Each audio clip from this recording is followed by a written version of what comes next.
Great to see everybody. Hope everybody's enjoying a little sunshine today. Very excited to have Chester coming on board. This is a young guy that obviously all of you know, or most of you, from his playing days, and a guy that has accelerated his coaching career and his status in this profession. And he's been very blessed. He became an assistant coach at the Power 5 level at the age of 25, and has been in it 10 years. Been involved with some great coaches and a lot of success. And obviously, he's taken the formula that was his the way he played, his aggressiveness, his passion, and that has translated into the coaching world. And so it was very exciting for me. I've very much been looking for someone that's got a vested interest in Illinois basketball and helping us win championships. There was nobody better than him in my eyes in terms of his success, his ability to recruit, his ability to coach, motivate young people. We have a lot of the same qualities. And it's exciting to see somebody that has sweat equity in a program and now gets to come back. One of the great things that I take a lot of pride in as a coach was I got to spend some time back at my alma mater as an assistant coach and help elevate that program. And Chester's got that same feel, that same passion and drive, and it was very evident. I've got a tremendous amount of respect for Mike Young, and I know Chester's love for Mike was very evident, made it very difficult in this process. And Mike's an excellent coach, done a great job at Virginia Tech in his couple of seasons, and so we're excited to have him, and feel very fortunate to find somebody of his qualifications, and obviously a guy that loves the orange and blue and has followed it really throughout his whole career. And so excited to have him on board, and it's a great day for Illinois basketball. Hi, Coach. A lot of turnover on the staff here, in the off season, and it comes at a time when recruiting is kind of at the forefront, and the dead period's ending on June 1st. How have you approached this in terms of a seamless transition into still working on the same kids that Orlando and Chin were recruiting? Yeah, I think that's one of the things that is goes along with success. I think that Orlando and Chin, were fantastic in helping us build this, and side by side. I think the days of maybe coaches at this level, being in one place too long are over. They're either going to get a head coaching jobs or, in this case, having to beat Kentucky. But I think it's one of those situations. It's very unique. But I've always, I pay as much attention to coaches and how they interact and who I like when I'm on the road. Our situation is obviously much different now than it was 4 years ago when we took over. So you're looking for the right fit. You're looking for the things that can help you grow at another level. And Chester's passion and obviously playing here and having the success he did was exactly what we were looking for. Yeah, along those lines, if you could elaborate a little bit, is there, in filling these vacancies, or is there a specific profile that you're looking for? Are you looking for guys who develop players, or more for recruiters, or a little bit of both? Yeah, all the above. I mean, our guys, you guys have been around me. You know, our guys are active in practice. They coach. I think that's I think that's one of the things that I demand from a staff, is that they're not just a recruiter. I think it's really important that I like them. I'm never going to hire a guy for a player or any of that. I think it's the relationship piece is a big part of our program. Doug, I think that was you saw that evidence of how that rubs off on our players and our locker room and our camaraderie and our culture. And I first and foremost, it's about finding the pieces that fit our culture. And yeah, then they've got to be able to do their job at both ends, and that's recruiting and coaching. So again, it was very, very evident that Chester was and is elite at both of those things. And the success that they had at Kansas State, the success that they had at Virginia Tech, and again, it doesn't take just one person; it takes everybody, and Chester was a big part of that. Thanks, Coach. Hey, Coach, good afternoon.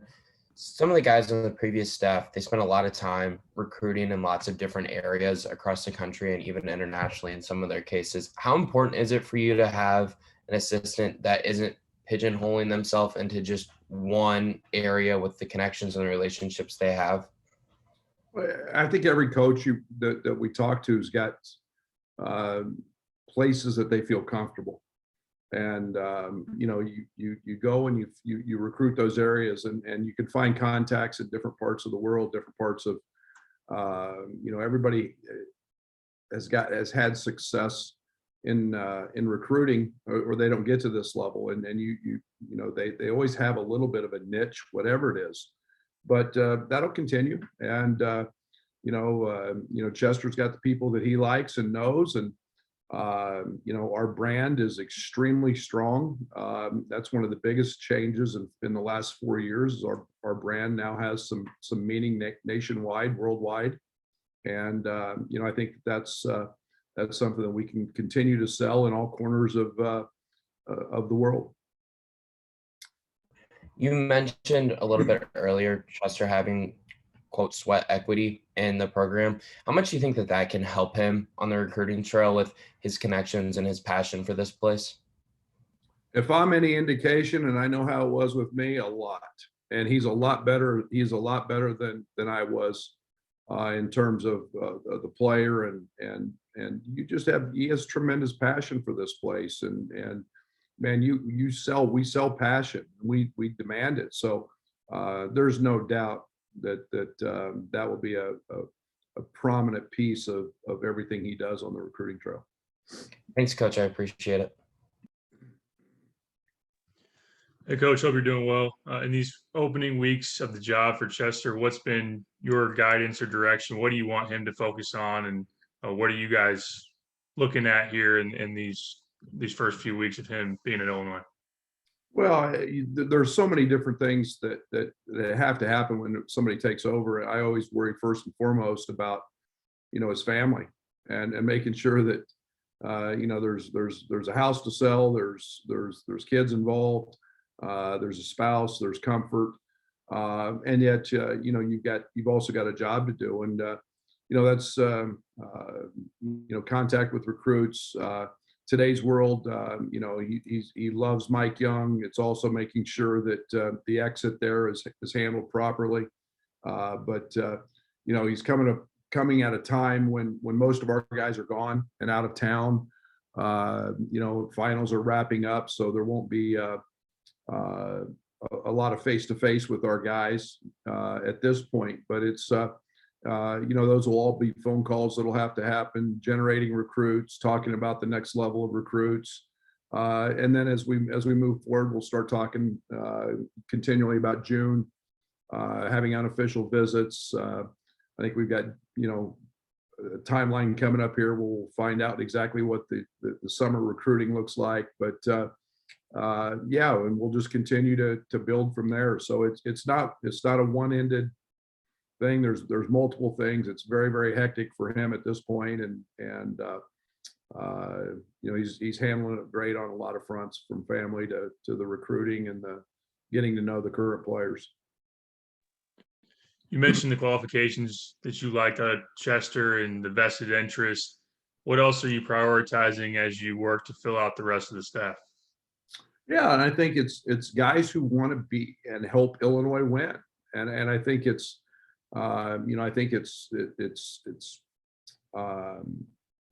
I look for the character piece a lot. I look at the familiarity with our program. I look at guys that are not just about, what tons of calls about, I can bring this guy or that guy, or, and that I've got no interest in that. I've got guys that I know and that I like, and will communicate with those guys, and again, just try to evaluate how they fit our culture. And it's not just a random pull them out of a hat and this is the guy that comes. It's very selective. I try to keep it pretty close to the vest in this process, but again, it's got to be the right fit for Illinois, and people who want to genuinely help us win Big Ten championships.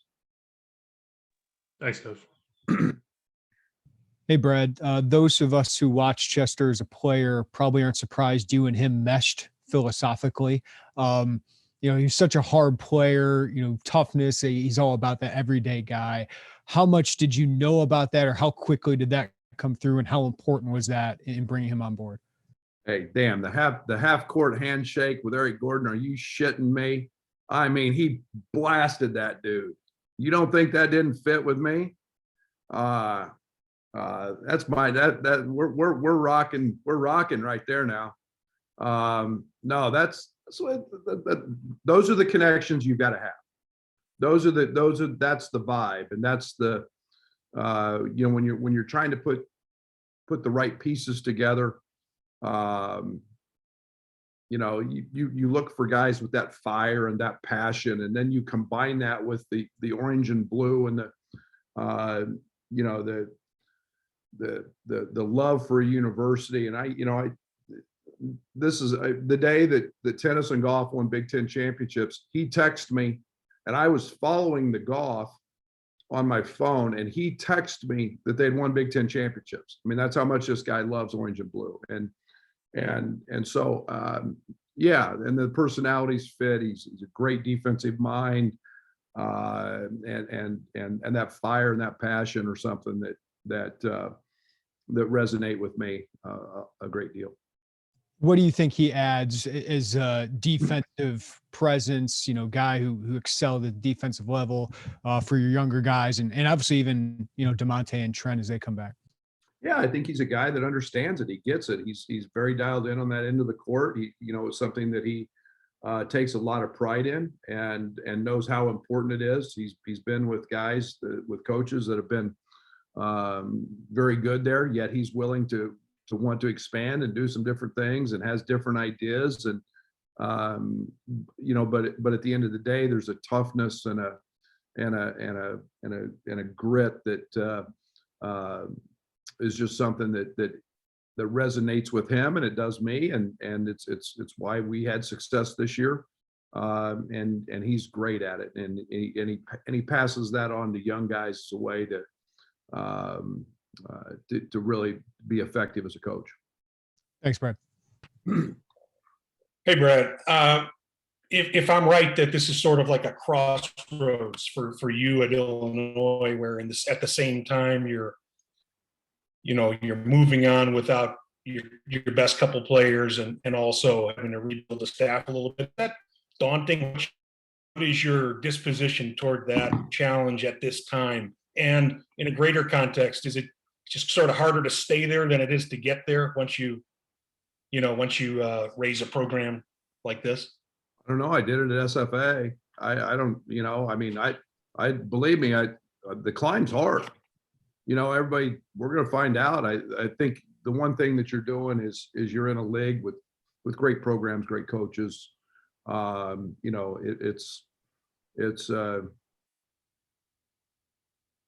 People are always coming after you, and they have great players. And so, yeah, I mean, we're not going through any of this if we finished 8th or 10th, or, you guys are probably talking to somebody else, truth be told. It's the way the world's going to be with the transfer portal. It's the way the world's going to be when you get good. You better have pros, or you're not getting good. So I don't think that this is a crossroads. I just think it's the new norm, and players are going to come and go. at a rate. Good players are going to go pro, and coaches are going to move on when you're successful.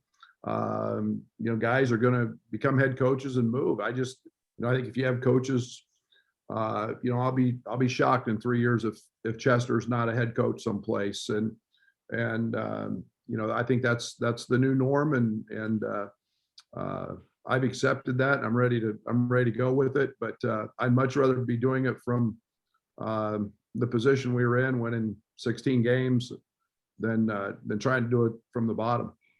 Is this the most transition you've had in an off season without leaving yourself, without going to a new job? Yeah.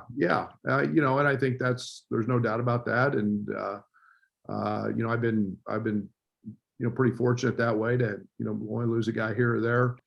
But again, I get it. I try to always be prepared for that. I'm as observant as anybody on the road to guys that I think may fit. And I pay attention to that a lot, and start asking questions, so that I've always got a pretty good idea in terms of what direction I feel I need to go if I have those openings. The resume for Chester is obvious in terms of the sweat equity that you were talking about, his love for Illinois. You could have known that before you ever met him. But when you sat down in front of him, what were some of the things you either wanted to hear or you wanted him to say, that the connections just got to be like that because the process is so quick?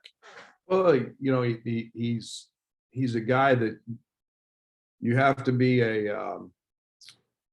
you have to be blind, you have to be incoherent, really, not to have his passion resonate. And you see that, and that was it's more than a job to him. And I think when we started talking basketball, we started talking recruiting,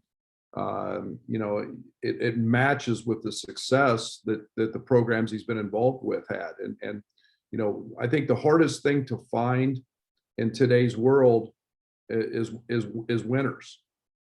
Everybody can look great, if they've got a certain emblem on their left chest, but it doesn't mean they're a winner. And that winning has always followed Chester.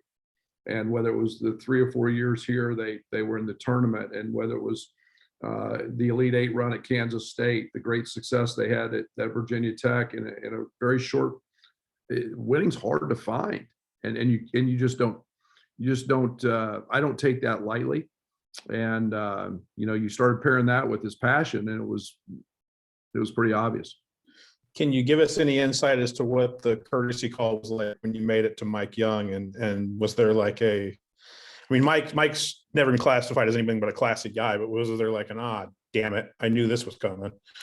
No, I mean, it was, I told him I'd like to. He said nothing but the absolute right things and the best things about Chester, and then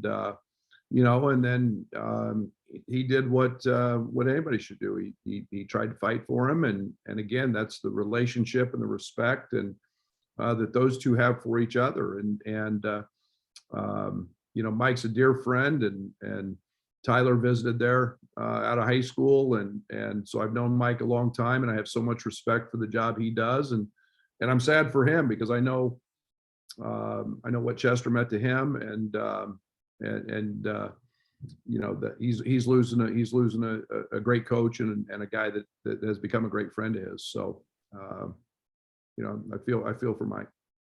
Thanks, Brad. Appreciate it.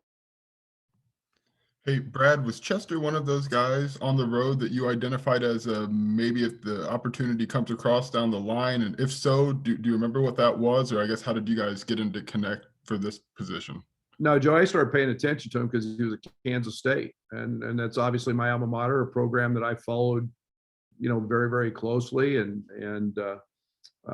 So, as you see a guy on the road, you communicate with him, you talk to him.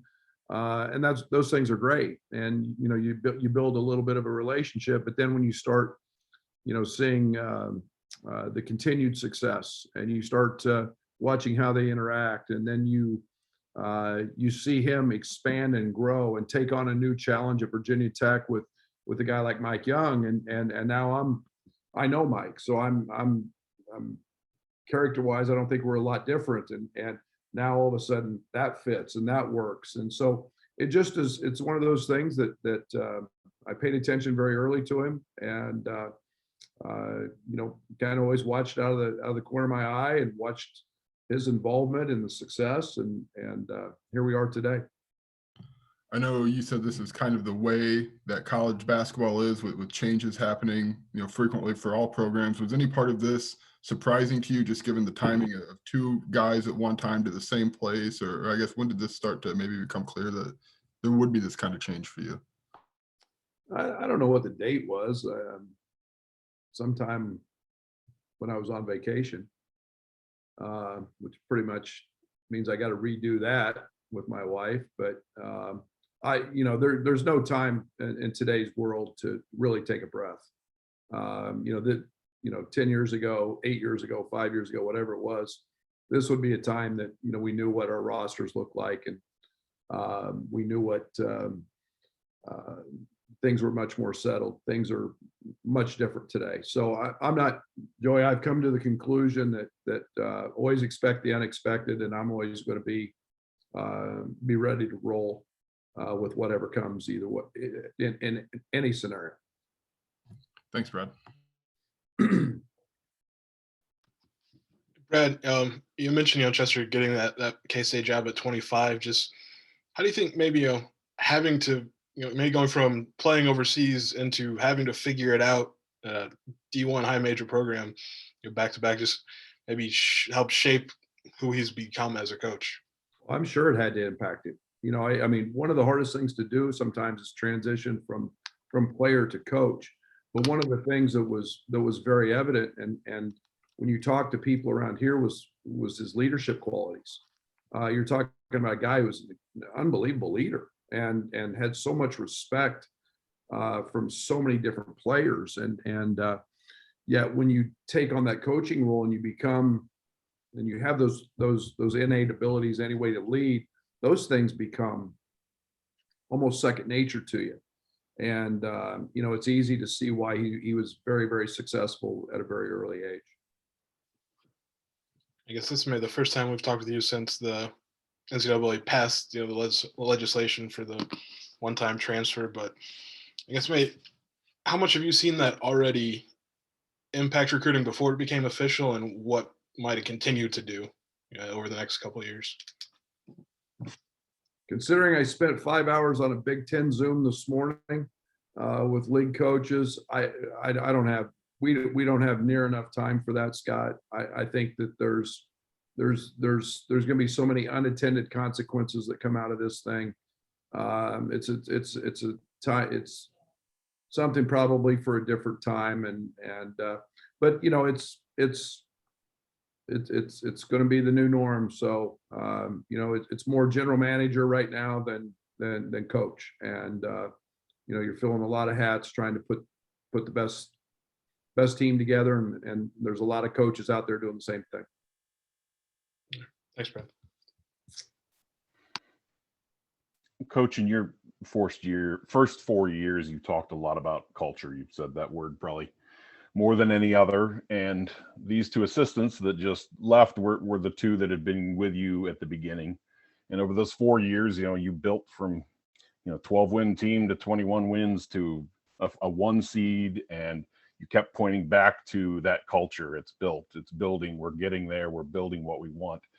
Does losing those two hurt as far as that culture? How do you maintain what you've been talking about with two guys who've kind of been there from the beginning leaving? Sure. I would be foolish to say that those guys did a great job. I mean, they're terrific people, and it's not about just the players that they brought in, or the X's and O's that they did, or this scheme or that scheme or that we talked about. It's overall, and it's having and adapting to my vision and the culture of our locker room and the personality, and we never compromised on character, and we back that up, and the locker room, and those guys are terrific human beings, and they fit perfectly what we were looking for when we knew we had to change this and turn it. And so, absolutely, they're a big part of it. We're in a different place, but the one thing that I'm never going to compromise is what our culture is about. One of the big changes is now we're a little more player led. Okay. And coaches don't have to do it all, having a Trent, DeMonte, Jacob Grandison, guys that have been through it. And those guys help establish with other players and the young guys. And so, when we first got here, it was me coaching up a staff and a whole new team into what we were trying to do. And that doesn't happen overnight. But those guys were unbelievable. They're unbelievable human beings. They're going to be great friends for life. And I'm going to miss being around them every day, and not as coaches, but as people. And they all made me laugh, and we had fun, and that resonated through our locker room. And we're going to go out, and we made that step today with Chester and find guys that fit just like those guys do. And in this transition period, do you lean on some of the other guys who are, still part of your program, just non-recruiting assistants, Joey Biggs or Jeff Alexander? Are you leaning heavily on them to, kind of carry that through? Absolutely. Adam Fletcher, Paul Schmidt, our trainer, our academic people, everybody who touches our athletes is a big part of this. And do people have to step up in times like this? Absolutely. And they have. And that's the beauty of surrounding yourself with really good people who are very capable of doing their jobs and stepping in when they need to. Brad, do you look for another assistant to complement Chester? Like, how do you put that together with your other opening right now? No, absolutely. That's the primary goal is making sure that we're on the same page. You guys all know I like different players in the recruiting puzzle. I like that in the staff puzzle. And you go out and we had a Chicago piece, so to speak, with Chen and an EYBL coach, and then we had Orlando, with his Dominican descent and his New York ties, and Stevens is a small town Kansas guy and went to school on the West Coast. So you've got all different pieces, and I love that. And then you get them into mesh, and that becomes the beauty, I think, is I don't want like pieces. I want guys that are different, and we'll find that with the other guy. What's your timeline? How quickly do you hope to have another guy in there? I don't have one. When we get it done, we'll announce it. I mean, it's a constant. We've obviously got some timelines coming up with unofficials being back up in June, and we'll see what the new recruiting calendar officially looks like, here in a few days, but we'll have guys in place by then. Where our guys are all gone. They're not around until, I think the second week in June. So, there's urgency, but there's not real urgency right now with guys gone. And do you expect any more changes on your staff, whether assistants or support staff? We'll see. Never know. Today's world, you never know. Thanks, Brad. Hey, Coach, a quick follow-up.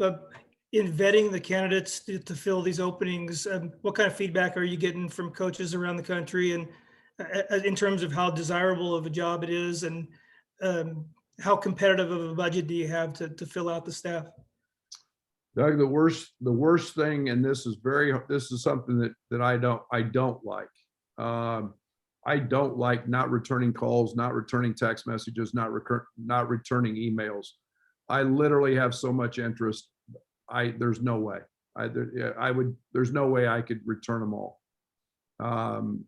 It's like I said, our brand has never been better, and I'm floored that the quality of people that have shown interest at all different levels, really. And and all different ages. And so I'm very humbled by that. And but yes, we're acting like a top 10 program. There's no doubt about that. Thanks, Coach. Brad, Chester mentioned the style of play difference in his coaching career. Obviously, Bruce, tempo-wise, is a lot different than you. Obviously, Mike is a lot different than you. What made you think that that could work, or that would be a fit for you, that, you know, he could come in here and do the style of play that, and coach the style of play that you want with your program? Yeah, we haven't been drastically different on the defensive side. You know, and I've always tried to adapt a little bit to what our team looks like. You know, we made some different changes with the arrival of Kofi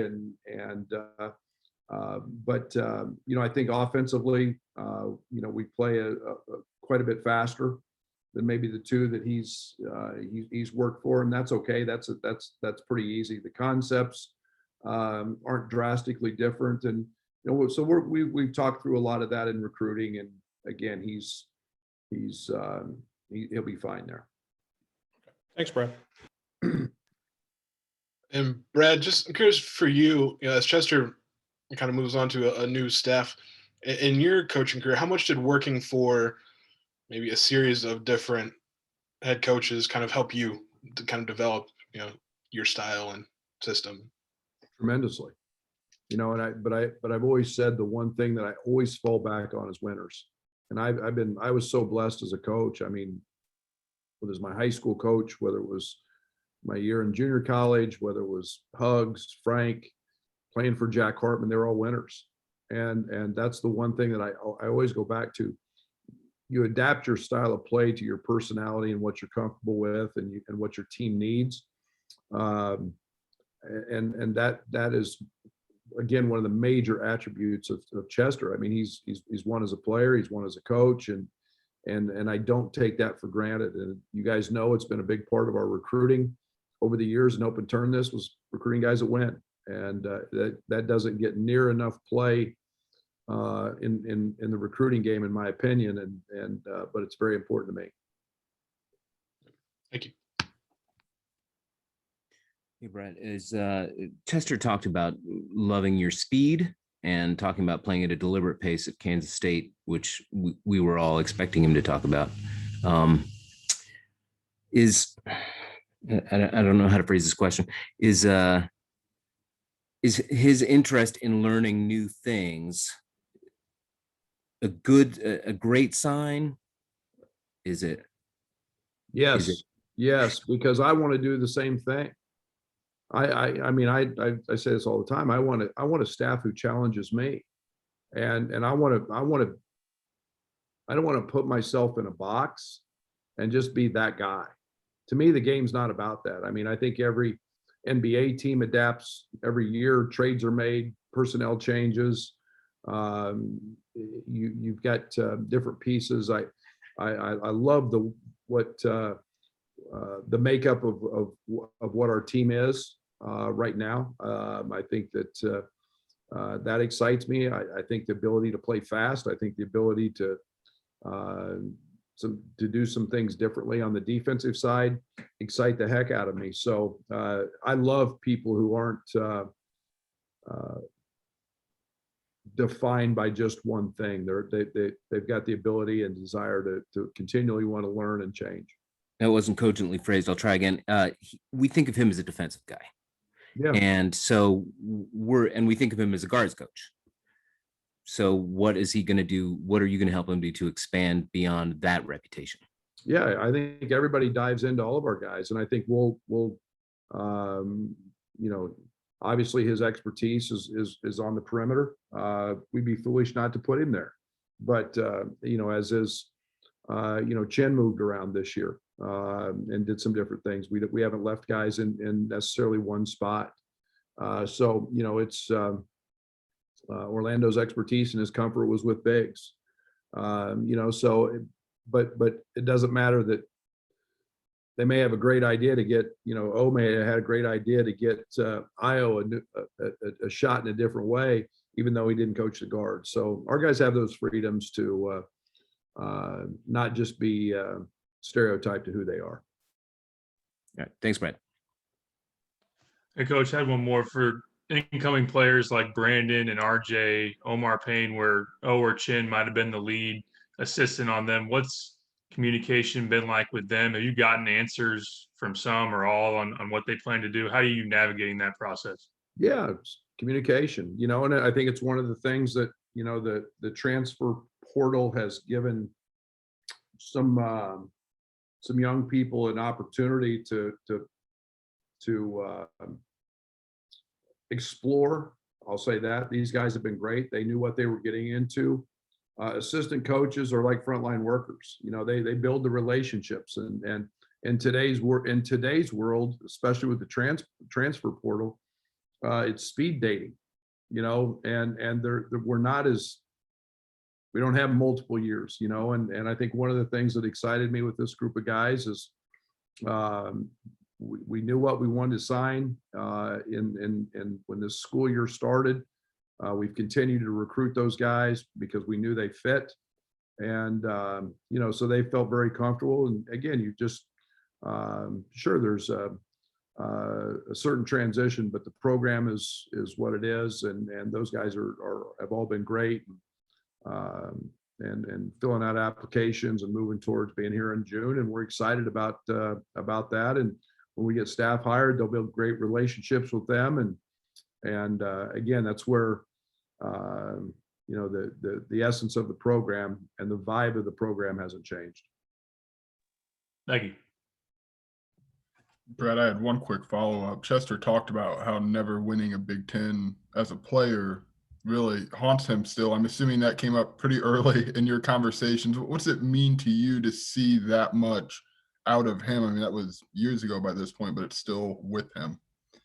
No, absolutely. That's what we all play for in this league. This is the best league in the country. And when you can win a Big Ten championship, you start putting banners up, and then you have the ability to hang that and come back and be a part of that. That's special. And we strive for that, and he made that very clear from day one. That's one of his goals, and it's always one of our top goals every year. Thanks, Brad. All right, Coach, you did it. We are complete. Thank you for